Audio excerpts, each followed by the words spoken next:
Hi YouTube family, welcome to Sun YouTube channel. మరొక interesting టాపిక్తో అయితే మీ ముందుకొచ్చాను. అది ఏంటో డీటెయిల్గా అయితే తెలుసుకుందాం, పదండి. మొదటిగా మనం మాట్లాడుకోవాల్సింది ఏంటంటే అమెరికా డబ్ల్యూహెచ్ఓలోంచి అయితే బయటికి రావడం జరిగింది. అసలు అమెరికా ఈ పని ఎందుకు చేసింది? అదేవిధంగా భారతదేశ ప్రజలని, అంటే అమెరికాలో ఉన్న భారత ప్రజలని మళ్ళీ ఎందుకు ఇండియాకి రప్పిస్తున్నారు? ఈ విధంగా అసలు ఎందుకు చేస్తున్నారు? అదేవిధంగా బ్రిక్స్ దేశాలపైన 100% టారిఫ్ విధిస్తానని డొనాల్డ్ ట్రంప్ గారైతే కొన్ని వ్యాఖ్యలు చేయడం జరిగింది. అదేవిధంగా అమెరికాలో ఉన్న గర్భిణీ స్త్రీలకు ఫిబ్రవరి 20 తారీఖు లోపల డెలివరీ అయిపోవాలని డొనాల్డ్ ట్రంప్ గారైతే వ్యాఖ్యలు చేశారు. అసలు ఇలా ఎందుకు చేశారు? ఇలా H1B వీసాని ఇప్పుడు అమెరికాలో పొందడం ఎంతో కష్టమైపోయింది. ఇప్పుడు ఎలాంటి రూల్స్ డొనాల్డ్ ట్రంప్ గారైతే పెడతారు? ఇలాంటి 5 టాపిక్స్ అయితే ఈ వీడియోలో అయితే తెలుసుకుందాం. వీడియోలోకెళ్ళే ముందు ఒక చిన్న రిక్వెస్ట్. మీరు నా ఛానల్‌ని ఫస్ట్ టైం చూస్తున్నట్లయితే తప్పకుండా లైక్, షేర్ అండ్ సబ్స్క్రైబ్ చేసుకోండి. పక్కన బెల్ ఐకాన్ని కూడా క్లిక్ చేసుకోండి. అప్పుడే నా వీడియోస్ మీ ద్వారా రావడం జరుగుతుంది. వీడియోలోకైతే వెళ్ళిపోదాం. మొదటిగా మనం డబ్ల్యూహెచ్ఓ గురించి అయితే మాట్లాడుకోబోతున్నాం. అసలు డబ్ల్యూహెచ్ఓ అంటే ఏంటి? World Health Organization. ఇప్పుడు ఈ వరల్డ్ హెల్త్ ఆర్గనైజేషన్‌లో నుంచి అయితే డొనాల్డ్ ట్రంప్ గారు, అదేవిధంగా అమెరికా బయటికి రావడం జరిగింది.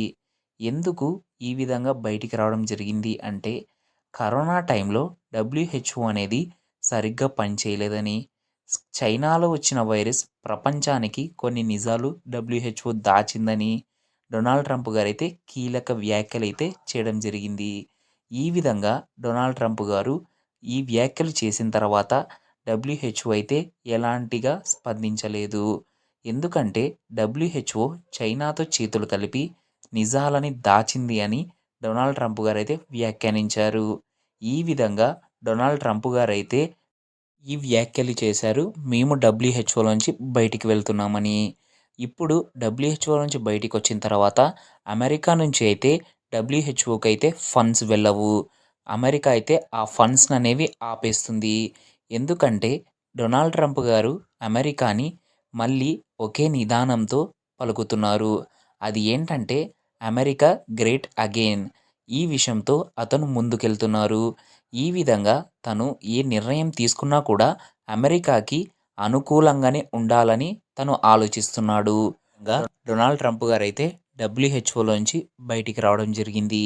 ఇప్పుడు సెకండ్ టాపిక్ అయితే మనం మాట్లాడుకోబోతున్నాం. అది ఏంటంటే భారతదేశానికి 18,000 మంది ఇండియన్స్‌ని అయితే బ్యాక్ తప్పియడం అయితే జరుగుతుంది. అసలు ఇలా ఎందుకు జరిగింది? ఇప్పుడు అమెరికాలో ఇండియన్ స్టూడెంట్స్ ఇప్పుడు చదవలేరా? అని ఈ క్వెషన్‌కి ఆన్సర్ అయితే డీటెయిల్‌గా అయితే ఎక్స్‌ప్లెయిన్ చేస్తాను, పదండి.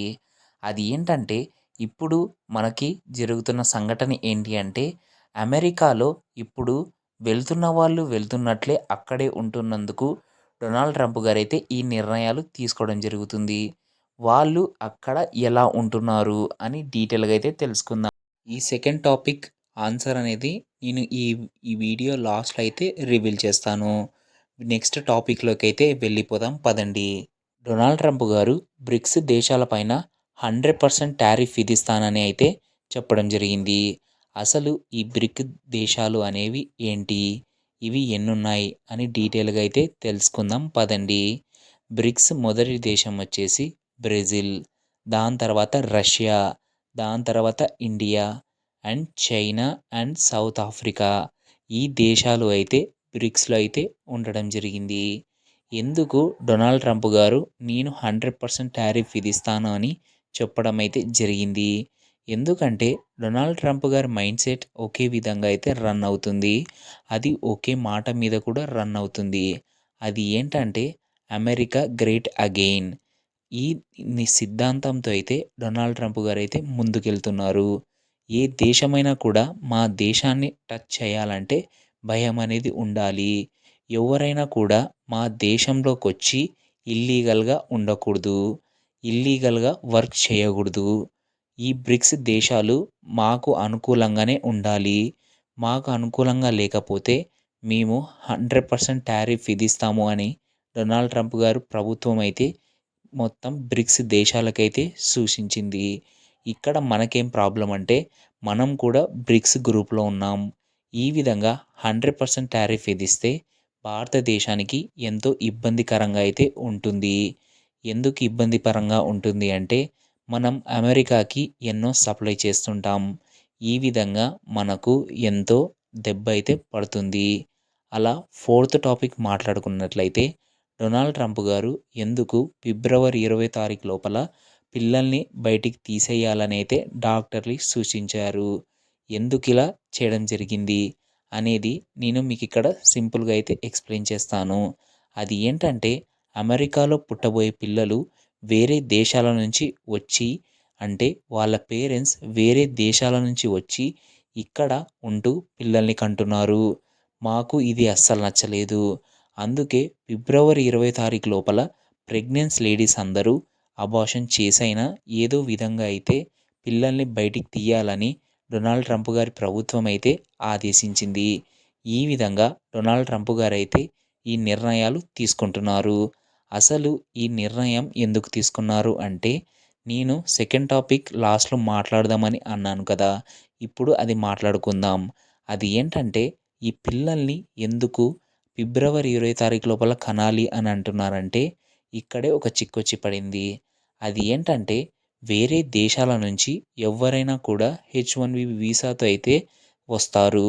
వాళ్ళు ఒక 3 ఇయర్స్ వీసాతో అయితే వస్తారు. వాళ్ళకి నచ్చిన తర్వాత ఇంకొక 3 ఇయర్స్ అయితే ఎక్స్‌టెండ్ చేసుకుంటారు. ఇలా ఇక్కడే ఉంటూ, ఇక్కడే పిల్లల్ని కంటూ, వాళ్ళ పిల్లలకి మేము ఎందుకు సర్వ్ చేయాలని డొనాల్డ్ ట్రంప్ గారైతే ఆదేశించారు. ఈ విధంగా అయితే మేము ఈ పిల్లల్ని ఇలా చేయలేము అని డొనాల్డ్ ట్రంప్ గారి ప్రభుత్వం అయితే తేల్చి చెప్పేసింది.